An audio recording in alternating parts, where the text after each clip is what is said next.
Hey guys, Rob here with RV Living It, and thank you for coming back for another video. And if this is your first time, welcome.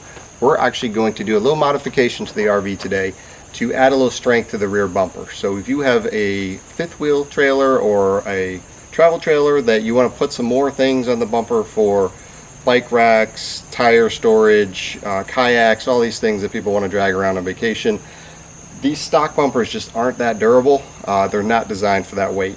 So for us, we've had our mini split on the back bumper for quite some time now, and it's been doing great. If you're interested in this video, we'll leave a link below. It's pretty cool. But you know, just as we travel more and more, we're getting ready to do a 2,000-mile round trip, and I just feel like, you know, this bouncing up and down the highways, and potentially if we put some more weight on the back, I just feel a little bit better if we secured our bumper. And we definitely don't want to be like these folks dragging things down the highway, because that's a pretty big safety risk. Alright, so I've considered different ways of beefing up this bumper in order to just make me sleep better at night, carrying the mini split, and maybe some other things we want to end up putting on here. And what I found on the market were these safety struts. Versus going to a weld shop and getting a professional welder to beef up the frame, these are actually designed to add about 400 pounds of cargo carrying capacity to your stock trailer bumper. Should be pretty easy to install. There are two types of these, so just make sure you get the proper application for your type of frame, whether you have a C-channel or like ours is a closed, completely closed-in frame. So let's get this installed. Okay, so for our application, it's actually pretty easy. What they do recommend is you're going to want some sort of screw gun, impact driver, some clamps to hold the bracket in place while you're working. The bracket itself has this spacer here that you can actually break off if you need to move this thing back and forth a little bit and line up the holes if you had an obstruction on the frame. And then you could take the spacer and move it to the front here, and there's instructions on how to do that. But for our case, I think it's going to work out just fine. It's going to fit on there just fine like that, and I end up sending some self-tappers in through here. The clamp is going to hold it in place while I work, because what you really want is positive contact to the bottom and the front of the bumper so that there's no play. If this thing ever did break loose, the welds broke loose, it's not rocking back and forth. It's actually being carried by this hanger here. So let me get that going.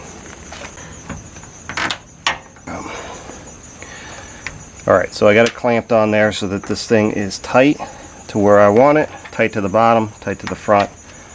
I'm going to get ready to self-tap. So they actually give you a nut driver. It's a 7/16, which is awesome. You don't have to go find one. And then these big old self-tapping screws. And for us, they recommend putting 3 per side, 1 top, 1 bottom, and 1 on the inside. So let's go ahead and use these self-tappers to do that.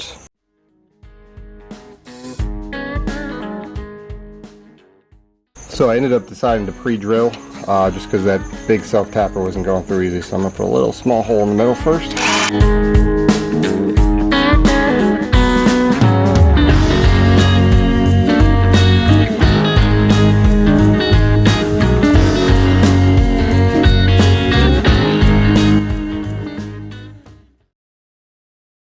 Alright guys, that was a little bit more of a struggle than I was anticipating. Usually self-tappers just chew right through metal, no problem.